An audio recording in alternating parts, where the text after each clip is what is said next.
It will be engaging, fast, and I am between you and a cocktail, or between you and your dinner. So bear with me, it's fast. And I want to bring that dinner up here because I like that as an analogy of a good AI strategy. AI strategy is like making homemade pasta. Who here has or like pasta, spaghetti? Who here, with your hands up, of you, who would prefer fresh pasta, right? Same thing with AI. So let's get into it. I'm the chef this afternoon. I'm Chef Monica. I presented myself before, and I'm a 5-star Michelin in terms of growth strategy. I'm the founder of Dragonfly AI, which is consulting, and I'm also a co-founder of another startup, which is Melosha, but I'm not talking about that today. Well, let's go through this quickly because I talked about this already, but I've been in your shoes. I've been a marketer in large companies, big corporate America, and I've also launched new products, new startups, new companies. So I've been there. I feel your pain.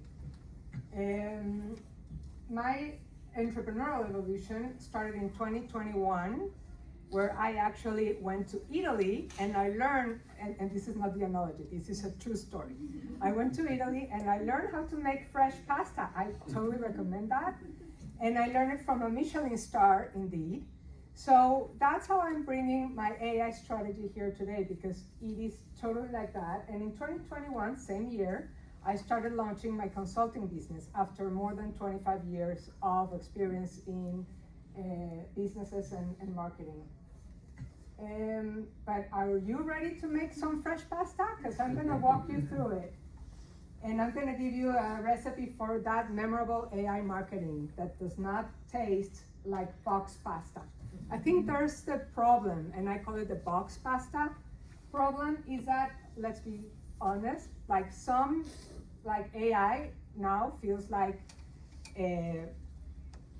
scams with better UI. All these rocket icons, fire icons, or even the mic drop, it all feels the same, right? It's like box pasta. It is all the same. So what if we make it different? So in these 20 minutes, I promise you that I'm gonna go through 3 simple and easy steps that you can make your AI more like fresh homemade pasta. And so box pasta is pre-made, it's predictable. We all know that when the rocket is there, we know what follows, right? And then flames, and then at the end, the micro. Well, it's like one size fits all. If you do the same prompt, you're gonna get the same results. So let's try different tools, and let's not just fill the plate. Let's make the experience for your ICP or your ideal customer more memorable and more like it's talking to them, because that's what makes it different than other products. Now, how is the question, right?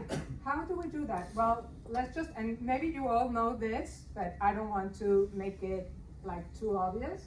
Let's start with the anatomy of a good prompt. Katie talked about it at the beginning. You need the context or your sources. What the context is given is, it gives the AI who they need to act as. So you can bring your A team here every time you're talking to your AI. You can ask it to act as an expert in SAIO. So it's almost like bringing all the experts and everything that we learn, but different, into the place. Be that AI persona with their expertise. Then objective, it's a what. What are we exactly wanna have after the AI magic occurs? So it is giving your AI model of your choosing the clarity, what they're supposed to be doing. And then the audience, who is this for? And that will increase your conversion. If the AI knows exactly who you're talking to and what do you want from them, then it accelerates conversion. And the format is, what is the voice that you want to use? it gives like the form or the flavor. There are 3 other steps that you can use, and like Katie talked a little bit about those earlier as well, but I'm gonna give you a master prompt after this. So you can, this is like all the list of the ingredients that my pasta has, right? Act as this role with the expertise in this niche, and the more specific you are, the better.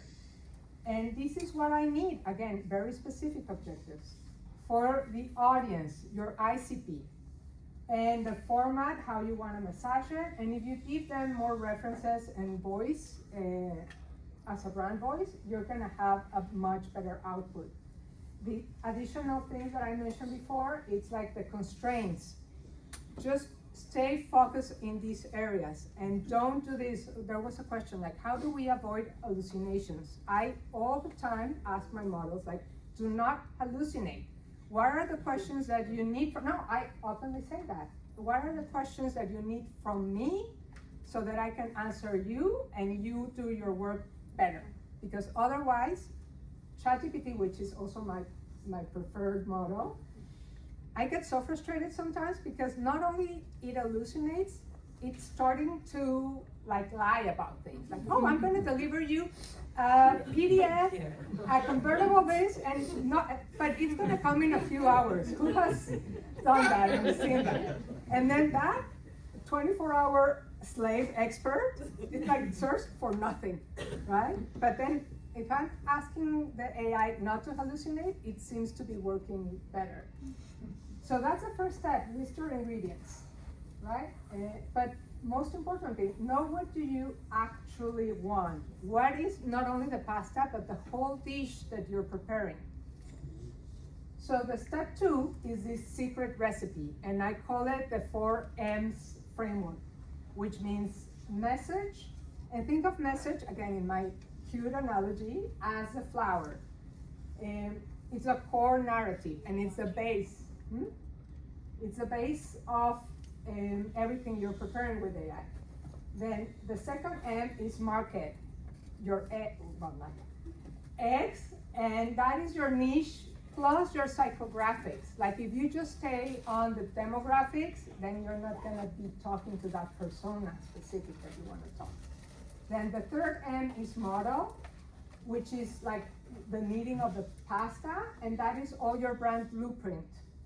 And last but not least, the machine. That's your pasta maker. Think of AI as that amplifier.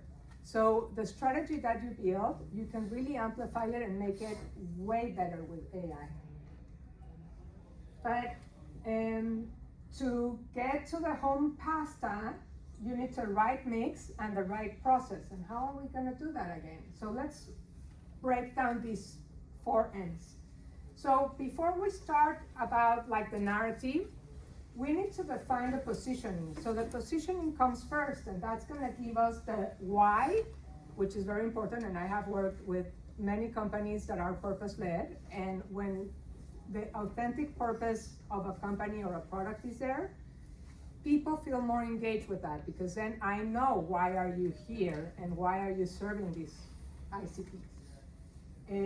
So think of positioning as your prep work before you launch the product or before you cook the pasta. Brand without positioning, it's almost like unseasoned dog as well. And then in message, and this is one prompt that the blue ones you're gonna see is like the magic wand prompt. But again, think what is the dish that you're making and the positioning. What do you want? And you can ask AI to help you massage that purpose. Why are you doing it? Defining more the what. And we saw with Katie, like I'm defining my ICP and then I'm defining my persona. But what problem am I solving for those people, for that persona? And solving that problem, and it does not necessarily have to be a life or death problem, but maybe some of the mundane problems are also very valuable, right? So it doesn't have to cure cancer to be memorable and important for your audience. It just has to meet their expectations that you're meeting them. They need to be seen, and that's what AI can also help you with that. So you can ask AI to act as a brand strategist to help you craft a clear, bold positioning statement, and then you define your segment. In this case, wellness app targeting the burnout corporate women who have been there, right? And then they are craving for that emotional connection and emotional clarity. So the more details you give your model, the better the outcome is going to be. So you're going to get these prompts as well. Try them when you get them. And here I'm putting both prompts. The box pasta prompt. Like if I just write my marketing copy for my product, I mean, you're going to get a result for sure, but it might be just me, right? But if you say, act as a copywriter and write this email for people that are the Gen Zs that are curious and they just don't want any more NPR, then you're going to receive a different outcome. Now, the market is a second M. And as we said, the market, and Katie ran through that in more detail, the difference between the ICP and the persona. But again, if you go and ask it, like, create a social ad for my SaaS product, then it's the box pasta. But then if you determine precisely what you want, and determining what is the ICP, in this case, like heads of operations of a fast-growing B2B SaaS company. And how are they feeling? This is where the psychographics come to play. So then the result you're gonna get, this is the problem that I'm solving, and I'm telling you how I'm solving that problem. So that's a market that you know. You have to know your market. And then the model, think of it as when the texture meets your brand. And this is where you can get very powerful and you get consistent across, because you can go omni-channel, you can go omni-market, but then it's very critical that you get that consistency going as well. And you need to train the model to know your brand identity, and you need to train them in not only like the nice colors, or some people spend so much time getting into the nice colors and not really the inside of what is important and what does my brand stands for. Not just a beautiful blue color or yellow or pink, right? And this is more in detail. So what is a brand blueprint? Is your DNA, is your brand DNA. For example, in an industry that I worked for, which was, they were making kitchen faucets, kitchen and bath faucets. The design elements determined what was that brand about. So all the faucets that were designed for that company, they all had like a circular element and they had like an angle. So that was the design DNA for that brand. But you can establish your DNA any way you want. So for example, maybe my DNA is more focused on the communication DNA, or the way I connect with my community. I was putting before an example of the Association of Neurodivergence group. So how are you connecting with your personas? And then of course the visual system and all the trust signals. That is part of your model. But then what about the machine? So you got all this wonderful first-class machine, but you need to be very careful on what you put in the machine. So imagine the machine, AI machine I mean, as an Italian pasta maker, right? There are wonderful machines out there, but depending on what dough you put in there, it's the result that you're gonna get. So again, here I'm asking, there's a box example, like, give me a marketing plan for my brand. Very, very not focused. If you just do that, I mean, it's gonna, everyone is talking about AI and how they can help me. I'm sure AI would have received 100,000 million or whatever prompts like that. So they know how to react to that. But that's not gonna help you. So again, be very specific and use the machine as an amplifier. So you can really use it. You input your strategy into the model, and then you calibrate your outputs. But what if I want to talk to this persona, what will be the output? And then what if I talk to this other persona? What is the problem that I'm solving? Where does my solution impact the most, for example? So you can start calibrating that with AI, and then you evaluate the results, feedback, and do this as an iterative process. So then you get more refined marketing strategy at the end. And then you just let the pasta dough rest, right? Meaning you let it run, you receive more feedback, and then you act upon that as well. So this is like cooking everything in between. Here I'm being very specific, like I want a direct response, act as a direct response copywriter. This is your expertise. I need, and I am very, very particular, like a 5-part back email sequence, speaking about funnels, which we also talked, for lapsed customers. So how can I retain customers back into my funnel, right? And everyone talks automation, but very few talk about the strategy behind it. But all the automation tools and CRMs, I use them all the time, but I use them with intention. Like if I want to start and bring new customers, then I ask to do that, and then I create the funnel for that. But then if I have like one-time users and I want to have repeaters, then I need to establish the strategy for that. Or if I want to bring competitor users into my funnel, then you determine that as well. And here I'm also letting the model know, like, avoid this type of situations, like people don't like heavy discounts or urgency tactics. That sounds very salesy. So, and I always put, like, keep the email under these many words, because people don't read a lot of them. And then one of the things that I learned afterwards is that you can also ask AI to suggest you different ways to improve the outcome. So it will tell you the first idea, and then you can ask it to iterate and suggest even more. So don't get to the first result. Do it's called stack prompting. So you can stack and stack prompts on top of that. And then you just serve with your desired tactic. So after you establish the strategy and your positioning, then you decide to add all the extra but very important elements, like the sauces, like the CRMs, like the whistles, like partnerships. Everything else is very important, but without strategy, all those just look like actions without any purpose. So just to sum everything up, the differences between boxed AI output and a homemade strategic output. You're gonna be more memorable.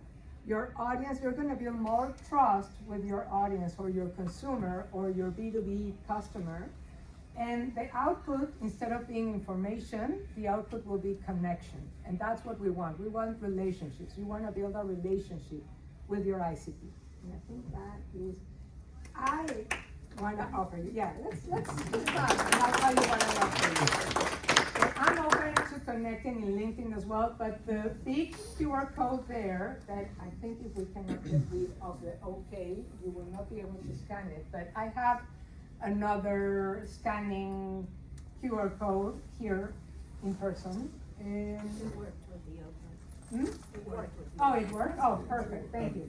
So that will give you a 30-minute free consultation. So you don't have to have a product or a company. If you do, that would be great. But if you don't, if you just wanna even do your personal branding, because personal branding is also very important, especially if you're working inside a company, you also need a personal branding strategy. So the big one is for that 30-minute consultation, and the little QR code is an extra bonus. I'm like Kate, that is giving bonuses away. That one, the little one, it's a custom GPT that I am testing out, and that will give you your brand archetype or your personal archetype. So with the archetype, you can just build the brand in a much better way. So that's it. If you have any questions, now the floor is open. Thank you.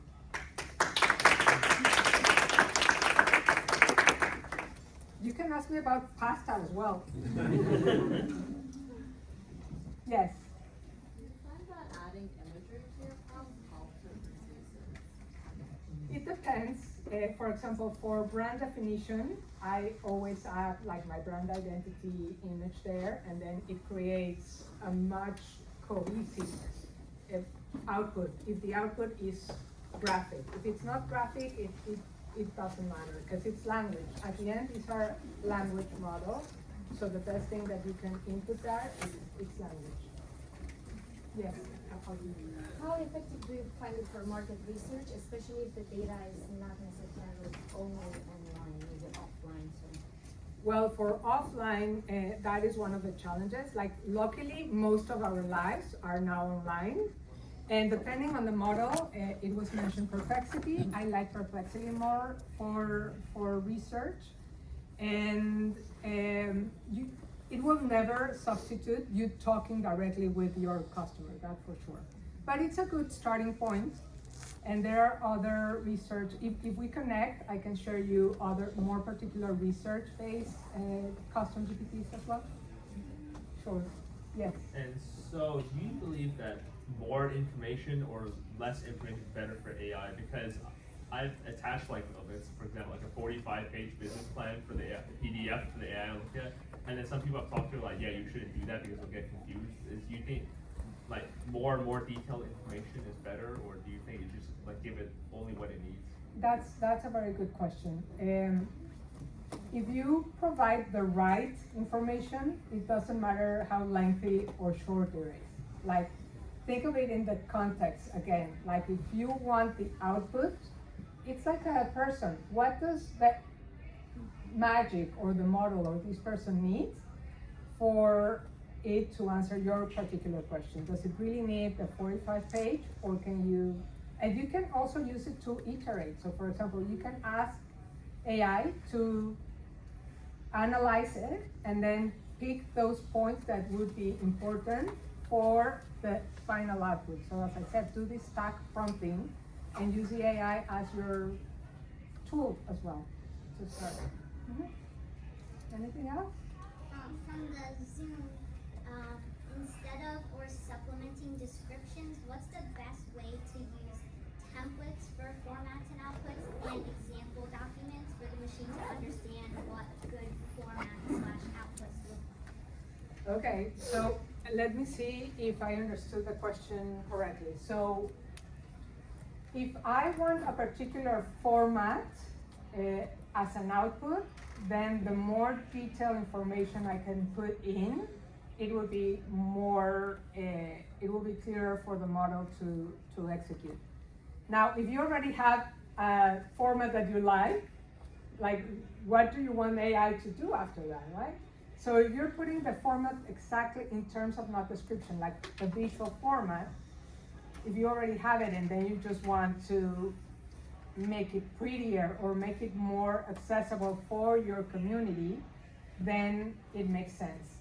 But if not, I mean, as I said, these are LLMs for the most part, so it's pretty much based in language rather than visual. Now, the other trick that I've used, and ChatGPT is very good with that, I showed ChatGPT, for example, a logo, and I said, analyze this logo and create a prompt that I can use to create a similar logo like this one. So you can do that with the format, like analyze this format and create a prompt so that I can use it somewhere else. So for example, I use multiple models. So I asked ChatGPT to do the prompt because that's superb. And then I use ideogram in this case to create a more beautiful thing or more graphic. Or Midjourney, that would be, it depends on what you want, but yeah, that would be another thing. Anything else? Questions? If not, thank you very much. Are you closing? Thank you. Yeah, close. Well, thank you everyone. Sure. Special thanks to Pace University, Tech Week, Founders Way for hosting the event today. You guys will get our materials later this week.